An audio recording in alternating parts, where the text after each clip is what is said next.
فوج ہے جو نظر بھی نہیں آ رہی، صرف ہاتھ دھوتے رہو، صرف ہاتھ دھوتے رہو، پھر کیا خود کی بھی حفاظت کرے دوسروں کو بھی بچائے. جب تک کیا بولتے، جب تک دوائی نہیں تب تک ڈھلائی نہیں. تو وہ ارنب گوسوامی کو جب پکڑا گیا تو میں نے اس پہ ڈائلاگ بولا کہ جب تک دھلائی نہیں تب تک ڈھلائی نہیں. اللہ نے موقع دیا ہے، مسجدوں کو آباد کرو. میرے آقا نے فرمایا، میں نے ایک دم عام انداز میں یہ حدیث پڑھی کہ میرے آقا نے فرمایا الصلاۃ قرۃ عینی، نماز میری آنکھوں کی ٹھنڈک ہے. کیا نماز مومنین کی معراج ہے، نماز دین کا ستون ہے. میرے آقا نے فرمایا جن گھروں میں قرآن کی تلاوت نہیں ہوتی، جن گھروں میں نمازیں نہیں ہوتی، میری بہنوں سن لو، میرے آقا نے فرمایا جن گھروں میں قرآن کی تلاوت نہیں ہوتی، جن گھروں میں نمازیں نہیں ہوتی، آقا نے فرمایا وہ گھر قبرستان کی مانند ہے. قبرستان کی مانند. آج میرے باپ کا انتقال ہو گیا، قبرستان کی ایسی دہشت اور ڈر میرے دل میں ہے کہ اگر ابھی کسی سے کہا جائے کہ 11 بجے اکیلے جا کر قبرستان میں ابا کی قبر پر فاتحہ پڑھ کے آ جائے، نہیں آئے گا، ڈر لگے گا. دہشت ہے، ایک ڈر ہے، ایک خوف ہوگا. نبی فرما رہے ہیں کہ جس گھر میں تلاوت نہ ہو، جس گھر میں نماز نہ ہو، وہ گھر قبرستان کی مانند ہے. چاہے گھر کتنا ہی قیمتی بنا لو، چاہے کتنا ہی شاندار بنگلہ بنا لو، لیکن پیارے آقا نے فرمایا زینوا بیوتکم بالصلاۃ وبالقرآن، اپنے گھروں کو سجاؤ. نبی کے الفاظ، اپنے گھروں کو سجاؤ. کاہے سے سجاؤ؟ بالصلاۃ وبالقرآن، نمازوں سے سجاؤ، قرآن کی تلاوت سے سجاؤ. کر کے تو دیکھو. لکڑی کا مکان ہے، مٹی کا مکان ہے، لکڑی کا مکان ہے، مٹی کا مکان ہے، کچا مکان ہے. اگر گھر میں میری بہنوں تلاوت ہوتی ہے، اگر گھر میں قرآن پڑھا جاتا ہے، گھر میں نمازیں ہوتی ہے، لکڑی کا مکان، کچا مکان، مٹی کا مکان ہے، لیکن انشاءاللہ اس کی نورانیت اور برکتیں ہی عجیب ہوگی. وہاں بیٹھنے کو دل چاہے گا. ورنہ مولانا تجربہ ہے، آپ ہزاروں گھروں میں گئے ہوگے، کچھ گھر بڑے عالیشان نظر آئیں گے مگر دہشت اور خوف محسوس ہوگا، وہاں ٹھہرنے کو دل نہیں چاہتا ہے. اور کبھی کبھی کسی غریب کے گھر میں جاؤ تو ایسا لگتا ہے تھوڑا بیٹھو گا، تھوڑا بیٹھو، اچھا لگتا ہے، سکون لگتا ہے. کیوں؟ گھروں میں سکون چاہتے ہو، نمازوں کو زندہ کرو. گھروں میں برکتیں چاہتے ہو، نمازوں کو زندہ کرو. گھروں میں سکون چاہتے ہو، قرآن کی تلاوت کو زندہ کرو. آج حال کیا ہے؟ ایک زمانہ تاریخ میں یہ بھی ملتا ہے مولانا کہ مسلمانوں کے محلوں کا حال، ایک زمانہ تاریخ میں یہ بھی ملتا ہے کہ مسلمانوں کے محلوں کا حال یہ ہوتا تھا فجر کے وقت میں کہ جب مسلم محلوں سے گزرو تو وہاں سے قرآن کی تلاوت کی آوازیں آیا کرتی تھی. کہیں پر یاسین پڑھا جا رہا ہے، کہیں پر سورہ ملک پڑھا جا رہا ہے، کہیں سورہ بقرہ پڑھی جا رہی ہے، کہیں سورہ اخلاص پڑھا جا رہا ہے. قرآن کی تلاوت کی آواز آتی تھی. آج صبح 8 بجے مسلمانوں کے گھر پاس سے گزرو، مسلمانوں کے محلے میں گزرو تو ایسا لگتا ہے جیسے قبرستان سے گزرا. بالکل مسجدوں میں آنے کو تیار ہے. اللہ کی جانب سے دعوت دی جا رہی ہے، حی علی الصلاۃ، آجا میرے بندے نماز کو آجا. حی علی الفلاح، آجا دیکھ تیری کامیابی اسی میں ہے. الصلاۃ خیر من النوم، میرے بندے نیند سے بہتر نماز ہے، نیند سے بہتر نماز ہے. مسجد اللہ کے گھر کے بازو میں گھر ہے، آنے کو تیار نہیں، اٹھا نہیں جا رہے. بلکہ یہ بات کہتے کہتے مجھے ایک بات یاد آئی کہ ابھی بھی سردی سخت ہے، سخت سردی ہے. ابھی بھی آپ کو کچھ لوگ راستوں میں 3-4 کلومیٹر ان کے گاؤں سے دور نظر آئے گے چلتے. تو یہ جملہ میں کیوں کہہ رہا ہوں؟ آپ کو 4-5 کلومیٹر پہ لوگ نظر آئے گے. اس سے پوچھو بھائی کیا بات ہے، کہاں جا رہے ہیں؟ آؤ گاڑی میں بیٹھ جاؤ. تو کہتے نہیں، ڈاکٹر نے کہا ہے کم سے کم 5 کلومیٹر چلنا ہے. شوگر ہے، شوگر ہے. وارننگ کیا بولتے اس کو، morning walk to be compulsory. اتنا چل ورنہ چلا. تو میں ہنستے ہنستے کہتا ہوں کہ پہلے سمجھایا جاتا تھا الصلاۃ خیر من النوم، اللہ کی جانب سے دعوت دی جاتی تھی آجا، لیکن نیند سے بہتر نماز ہے. تیرا گھر خدا کے گھر کے قریب تھا، کیوں؟ تیرے بیڈ روم تک کے اذان کی آواز، خدا کی دعوت تیرے بیڈ روم تک پہنچتی تھی، کانوں میں پڑتی تھی، لیکن تو نہیں آتا تھا. اٹھنا بڑا جان کا آتا تھا. اب ایسی بیماری لگ گئی کہ صبح 5 کلومیٹر مل رہا ہے.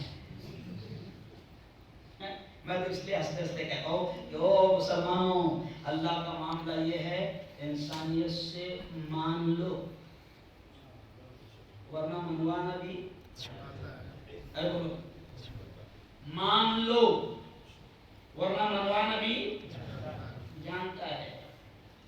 جی ہاں، نہیں مانو گے جیسے پوری دنیا کو منوایا پھر منوائے گا. جیسے مولانا خلیل صاحب نے اشارہ کیا کہ پہلا کورونا آیا، پہلی لہر ختم اور اب دوسری لہر شروع. تو میں نے کہا پہلی لہر میں تو کورونا سیدھا بھارت آیا، بھارت میں آ کر دلی مرکز پر اترا، مرکز پر مولانا صاحب کے ہاتھ پر ایمان قبول کیا. تو پہلا کورونا تو مولانا صاحب نے لائے تھے، سمجھا؟ ابھی دوسرا کس طرح ہے، سمجھا؟ دوسرا کس طرح ہے. تو یاد رکھو اللہ منوائے گا. اور مجھے کچھ باتیں اور یاد آ گئی کہ دیکھو مسلمانوں، تمہاری اسلام کی پاکیزگی، تمہاری اسلام کی بہت ساری تعلیمات، اسلام کی بہت ساری چیزیں کورونا کی وجہ سے ہندو بھائیوں کو بھی سمجھ میں آئی. کیوں؟ ابھی کیا کہا یار، ہاتھ دھو، بس ہاتھ دھو. تو میں نے کہا اسلام نے 1450 سال پہلے جو نماز اللہ نے فرض کی، اس نماز میں 5 مرتبہ وضو رکھا، اس سے بہتر کوئی سینیٹائزر ہے ہی نہیں. اچھا، یہ جو سینیٹائزر ہے اس کے بارے میں اب یہ بھی آ رہا کہ بار بار اگر اس کو ہاتھ کو لگایا تو اسکن کینسر کا شکار ہو جائے گی، اس کے بھی سائیڈ ایفیکٹ ہے. لیکن 1500 سال پہلے نبی نے بہترین سینیٹائزر بتایا تھا کہ 5 وقت نماز پڑھے گا تو نماز کے لیے وضو فرض، وضو ضروری، اور وضو کرے گا تو صرف ایسا نہیں کہ بس ایسا کیسا جیسا کر لے ویسا نہیں، بلکہ سنت طریقہ یہ بتایا تھا کہ انگلیوں میں خلال کرنا، داڑھی میں خلال کرنا، پیر کی ایک ایک انگلی برابر دھرنا. کہیں پر کورونا چپکا ہوا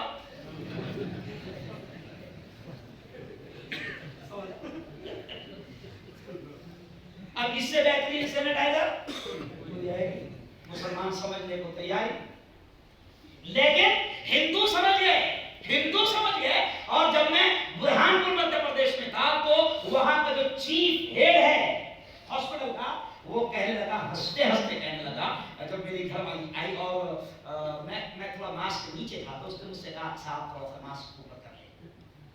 لیکن دھیرے سے میری گھر والی کو دیکھ کر کہنے لگا تائی، ہمارے مراٹھی میں کہتے تائی، دیدی، بہن جی، آپ لوگوں کو تو ماسک لگانے کی ضرورت نہیں سمجھا. او میری بہنوں، میری بات کو سن رہی عورتیں، ہاں اللہ نے مسلمان عورتوں کو بھی جو نقاب دیا تھا، برقع دیا تھا، وہ تمام وائرس سے بچاتا ہے، صرف کورونا وائرس سے نہیں سمجھا. میں کالج میں پروفیسر تھا 14 سال تک. تو میری BJP کی ایک ہندو، تو 3-4 ہندو بیٹیاں، گرمی کا مہینہ اور وہ اسکوٹی پر آئی تو انہوں نے باقاعدہ پورا ایسا وہ لپیٹ کے آئے تھے. گرمی کا ہمارے یہاں گرمی بھی تیز ہوتی ہے تو وہ لپیٹ کر آئی ہندو بیٹیاں، اور رک کر انہوں نے جیسے میرے قریب آئے تو گاڑی روک کر کہا گڈ مارننگ سر. تم تو بیٹا وہ فلا ہو، اشونی ہو، تم تو فلا ہو، اور تم یہ نقاب کب سے لگانے لگتی؟ نقاب تک میں نے ان سے سوال کیا تو کہا کہ صاحب نقاب نہیں، یہ ایکچوئل میں سائنس میں یہ کہا گیا ہے کہ اگر جلد کو، اسکن کو اگر دھوپ کی تپش سے بچانا ہے اور اسکن کو، رنگت کو صاف ستھری رکھنا ہے تو اسکن کو چھپا لو، باہر نکلو تو یہ جو گرمی کا وائرس ہے جو اسکن کو بلیک کر دیتا ہے اس سے محفوظ رہو گی. تو میں نے مسکرایا اور میں نے دھیرے سے کہا کہ نقاب اس لیے رکھا گیا کہ کہ تم گرمی کے وائرس سے بھی محفوظ رہو، سردی کے وائرس سے بھی محفوظ رہو، اور راستوں میں جو چھچورے وائرس رہتے ہیں